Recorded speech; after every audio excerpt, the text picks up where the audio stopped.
Hey everybody, Matt Bell with Electric Violin Shop. We're back with the From Classical to Radical series.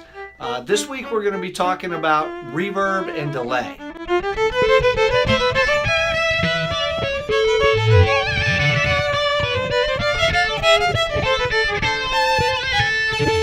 One of the most exciting things about playing an electric violin versus an acoustic violin is how much control we have over the sound of the instrument. With an acoustic violin, the only weapon you have at your disposal for controlling your sound is your technique.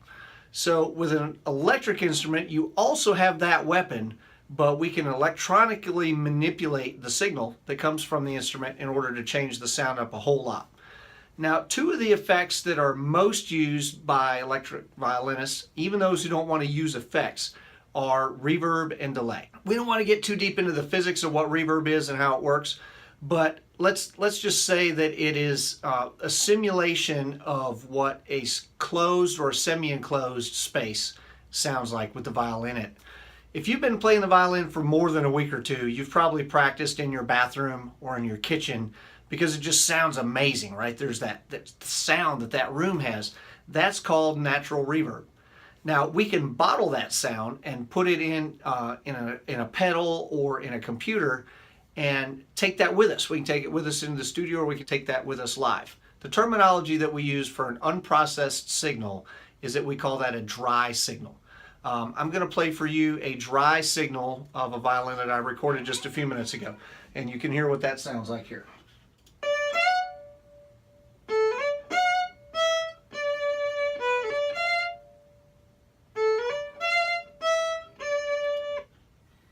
Okay, so that's an unprocessed signal. That's just a dry violin. It's actually my violin that's right here, run through a pickup into Logic in my computer here. Okay, so we can change a couple of parameters in here. If you look here, we can change the room size, right? We can also change the reverb time. That's probably one of the biggest ones. We're going to play with some reverb now so that you can hear what this track sounds like with reverb.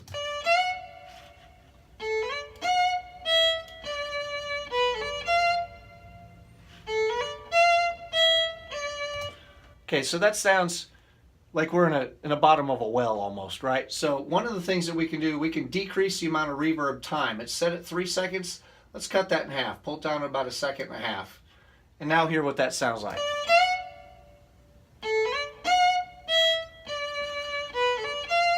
Now we'll cut the reverb off. Reverb back on.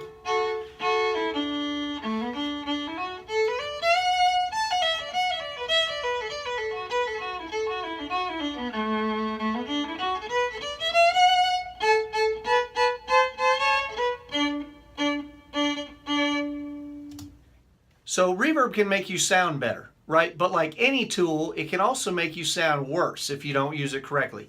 Too much reverb is going to make you sound like you're in the bottom of a well and there's just no clarity or definition in anything you're playing. It can also make your signal so just washy and spready that it doesn't fit inside of a mix very well. Keep in mind that it's very, very common for front of house engineers to have reverb in their console and for them to add reverb to instruments that need it, usually like acoustic guitar, snare drum, vocals. Generally, the front of house engineer will add some reverb to that signal out front. So if you have an engineer that you trust, you might want to sort of stay back a little bit on the reverb that you put into your rig, because he can hear or she can hear what's happening out front in the room, in the mix, and they can add the reverb that they need to add. Sometimes two different reverbs, like the reverb that you have in your rig and the reverb that your engineer has, they don't work and play well together. So you want to have a conversation with your sound engineer and say, hey, here's some reverb that I've got. Do you want me to tone this down? You want me to leave it where it is? And that way we can make sure we've got a good product out front. It's a lot easier to add reverb to your sound out front for your engineer than it is for him to take away if you sound like you're playing in the bottom of a well. There are a bunch of different types of reverb. Now they all come with different names, and some of them are in pedals, and sometimes they call it a chamber or a hall or a cathedral. Here in Logic they've got gold and platinum and silver reverbs. The honest truth is you really want to just listen to each reverb and hear what it sounds like. Because every room that you walk into sounds different, every reverb sounds different too. So some of them are a little shimmery, they're a little bright. Some of them may sound a little too dark. It just really depends on what reverb you like and what reverb sound you want on your instrument. So you're going to have to experiment with that to get the one that you want. Now, another tool that we have at our disposal is delay. Delay is when you take a signal, you literally delay it by a certain amount of time, and then you play it again. It's the same sort of deal when you walk up to the edge of a canyon and you yell, hello, and you hear, hello, hello. So that's what delay is. Some people will call it echo as well. There are different types of delay. There will be tape delay and stereo delay and echo.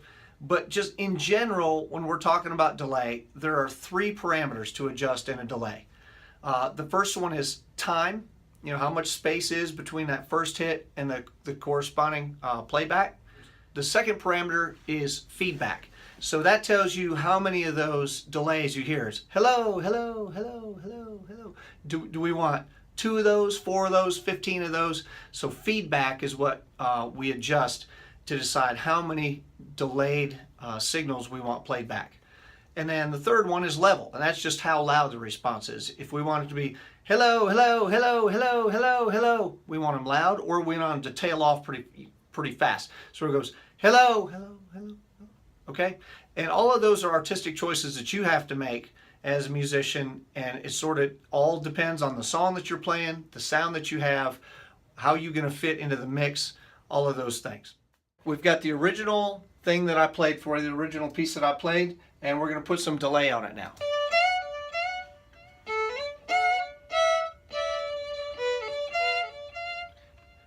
Can you hear how it's playing the original song back just with the delay on it?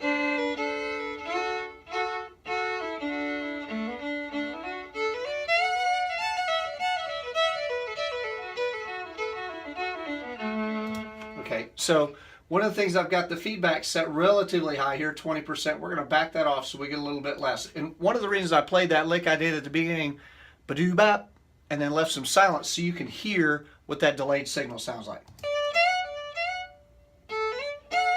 So the feedback on that, we get da-doo-bop, da-doo-bop. So I brought that back to about 9%.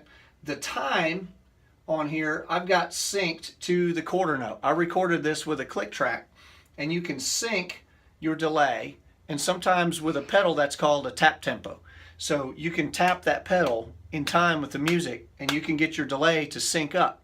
And one of the reasons we might do that is so it sounds good if you do a run. And we're going to come over to a little run I played here.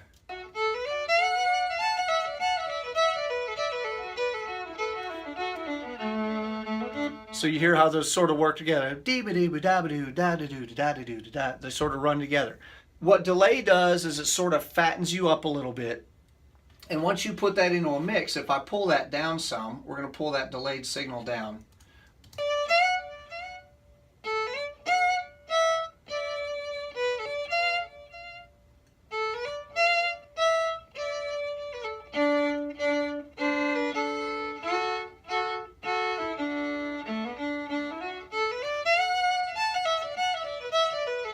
So in a mix, that might sound a little fatter.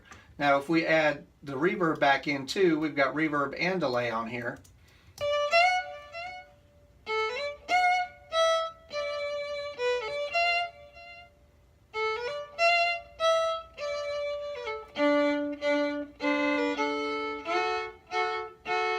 Feel how that sounds a little bit more natural, a little fuller?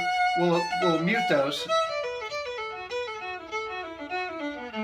So that's just a dry signal. And then we'll put reverb and delay back in.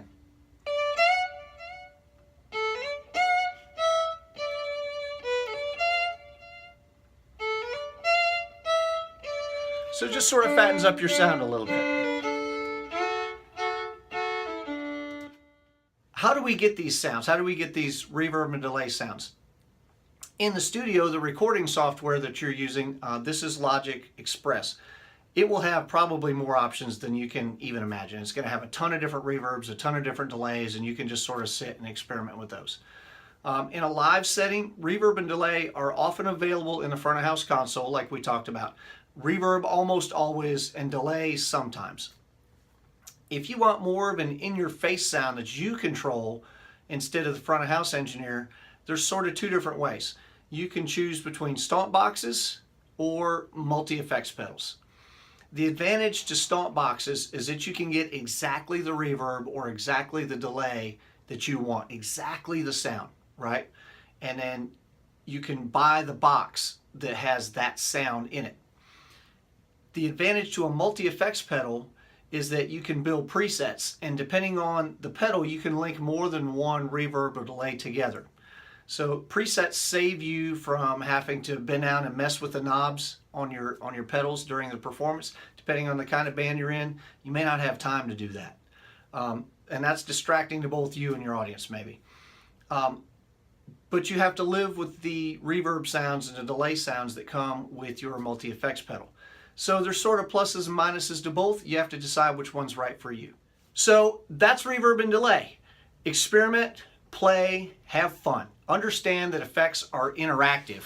They will trigger ideas in your brain that weren't there before. Yeah, let those ideas come, but always step back and make sure that what you're doing is musical and that it fits in with the rest of what your group is playing. Thank you guys for listening. Please click subscribe below so that you can be notified every time that we put up a new video. As always, you can hit us up at info@Electric Violin Shop with email. You can find us on Facebook, on Twitter, on Instagram, on YouTube. We're here to help you guys. Please let us know what we can do.